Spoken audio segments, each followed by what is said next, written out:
dəqiqə siz deyirsiniz, mənim gözümün qarşısında belə Fatva ilə bizim münasibətimiz keçir. Mən indi başa düşürəm ki, nə üçün o çox bu yaxınlarda çox belə qəribə bir ifadə işlətdi. O dedi ki, mənə həmişə ailəm dəstək olub. Mən səndən ancaq dəstək gözləyirəm. Mən də başa düşmürəm ki, dəstək deyəndə bu nəyi nəzərdə tutur? Yəni sən nə demək istəyirsən? Dəstək necə olur? Əslində mən indi başa düşürəm ki, bax o öz sözündə onu dedi, mən sadəcə başa düşmədim. Ailəsindən həmişə dəstək görmüşəm dedi. Bəli. Və mən səndən dəstək gözləyirəm. Və əslində onun sevgi qəbul etmək üsulu onu ailəsi həmişə dəstəkləyib. Nə hansı iş görübsə dəstəkləyib. Və o bu günə qədər də onunla var və bu gedir. Proqram təminatı belə, zehni belə kodlanır. Ən maraqlısı 5-dir. 5 nədir? 5-ci şücaət, yəni cəsarət. Aha. İgidlik və ya cəsurluq qadınlar üçün. Bu necə bir şeydir? Bu dəlilik demək olar buna? Yəni də bəzi adamlar var ki, ancaq bu qədər cəsarətli və hərəkətdə olmağı sevgi qəbul eləyir. Yəni deyək ki, Nihat Leylanı istəyir. Nihat Leyla üçün hədiyyə alır, olmur. Xoş söz deyir, olmur. Qucaqlayır, olmur. Dəstək olur, olmur. Nihatın Leylanın könlünü ələ alması üçün ancaq şücaət göstərməlidir. Yəni keçib atasının qarşısına deməlidir ki, mən bu qızı sevirəm, misal. Və onun üçün nəsə risk almalıdır. Bəzi adamların beyni adrenalinlə işləyir. Niyə? Çünki uşaqlıqda onun üçün heç kim bir cəsur addım atmayıb. Aydındır? Yəni o heç bir cəsarət görməyib ətrafındakılardan. Ona görə bu qədər cəsur davranmaq Leylanın könlünü fəth edəcək o anda. Amma o düzgün qərar verəcəkmi? O da sual. O artıq nisbilikdir. Yəni bunun sevgi dili budur da. Tapmaq istəyənlər üçün qəbul etmə dili budur. Bəli, qəbul etmə dili budur. İndi buradan belə bir aspekt yaranır. Bəs bizim istədiyimiz sevgi dili bizdə olandı ya olmayandı? Və ya verdiyimiz olandı və ya olmayandı, bu necədir? Deyək, bax mənim sevgi dilim, yəni mənim bir partnyorum olanda, bu partnyoruma ötürəcəyim sevgi dilim xoş sözdür, tərifdir, alqışlamaqdır. Niyə? Çünki uşaqlıqda məni o cür yetişdiriblər. Yəni məni hər zaman tərifləyiblər ki, aferin Murad, halaldır sənə, sən çox ağıllısan deyə. Mən o cür başa düşmüşəm ki, sevgi belə olur da, birini tərifləməliyəm. Bu sevgidir. Vəsə, aydındır. Amma Muradın sevgi dili nədir bəs? Açmaq. Bu isə dəstəkdir. Özümü kəşf elədim, dəstək almaq. Niyə?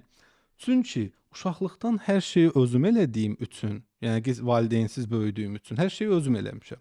Özüm elədiyim üçün də hər zaman güclü olmağa çalışmışam. Dəstək almadığım üçün sevgi dilim dəstəkdir. Bəli. Yəni durub Muradı qucaqlasan elə də təsir olmayacaq. Ya da cəsarət göstərsən. Ancaq dəstək olsan əl ala bilərsən. Amma bu fərddən fərdə dəyişir. Çünki hamı Muradla eyni həyatı yaşamır ki. Hər kəs unikaldır. Bu sevgi dilini biz seanslarda mütləq bu 5-dən biridir də. 100% 5-dən biridir və istisnasız. Bu tək partnyorda da aid deyil. Yəni mən sizin sevgi dilinizi tapsam, misal, uşaqlıqda sənə sevgini necə göstərirdilər? Xoş söz deməklə. Xoş söz. Tamam. Demək sən insanlara öz sevgini tərif və xoş söz, pozitiv davranaraq göstərirsən. Əslində hə. Bəli. Bəs uşaqlıqda nəyi əsirgiyirdilər sizdən ki, hər zaman o sevgi dilini istəyirdi? Əslində mən cəsarəti sevirəm. Cəsarət. Ayso. Yəni bax sənin könlünü fəth edəcək. O ağ atlı sərkərdə deyirlər. İndi evlisiz zaten. Bu cəsarət tələb edir. Və ya burada tək partnyordan söhbət getmir.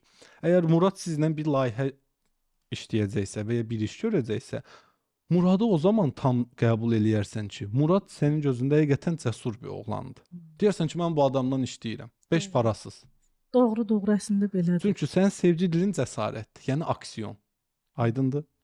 Bu sevgi dilini... Bax, burada səhv düz var, yoxsa yoxdur? Səhv düz nə mənada? Misal üçün də, əgər mən bunu belə qəbul edirəmsə, deyim ki, adrenalinlə qəbul edirəmsə, bu nə səhvdir, nə də düzdür. Bu sadəcə mənim dilim. Sadəcə sevgi dilim budur və dəyişmir. Maraqlısı odur. Bunu dəyişdirmək olmur. Bunu dəyişdirmək olmur. Bu artıq bəli, sənin həm DNT-də, həm genetik kodlarında, həm də bu cür yaradılışın budur. Ruhunun sevgi dilidir. Ruhunun sevgi dilidir. Aha. Burada indi önəmli olan nədir? Bu 5 əsas sevgi dilini insanlar çox vaxt bilmirlər. Ona görə biz cütlük seansları qəbul edirik. Evli adamlardır, ər-arvad və ya sevgilidirlər, oğlan qız, nişanlıdır və s. Cütlük seanslarına 1-2 seans qoşulandan sonra yağ bal kimi olur araları. Niyə? birinə bu oğlandır. Nihada Leylanın sevgi dilini deyirəm. Elə bir gedib Fuad bəyin qulağına deyirəm ki, bu qızın sevgi dili cəsarətdir. Get belə bilsən neynə? Küçədə gedəndə cəsur bir hərəkət göstər də buna. Bu baxsın desin, o, nə igid oğlandı bu. Hə. Aydındır. Sənin sevgi dilini də ona deyirəm eyni qaydada. Yəni onun nə istəyirsə, onu da sən qulağına Mən o gün fısıldayıram. başa düşdüm, amma siz mənimkini ona deyərsiniz. Bəli, deyərəm mütləq proqramdan çıxanda. Yəni bu halda nə olur? İki tərəf artıq bir-birinin nə istədiyini anladı. Amma bizə o qədər şablon öyrədirlər ki, elə deyil bəlkə hə bu xonça aparmalıdır, buket almalıdır, Da gül oğlan da deyir, verməlidir. gül aldım da, bu məndən nə istəyir? Ay, Xoş sağ söz ol. dedim, gül aldım, hədiyyəsini aldım, anasını təbrik Bax, etdim. mənə gələn odur bax. Hə. Bir qadın yoldaşını qoşur seansa ki, bunu kömək elə də bizim münasibətdə soyuma var. Baxıram ki, bu kişi bu qadından niyə soyur? Bir sual, baxın. Bir Çox kişi- mənim sualımı aldınız ha hazırda. Qəlbləri oxuyuruq hərdən.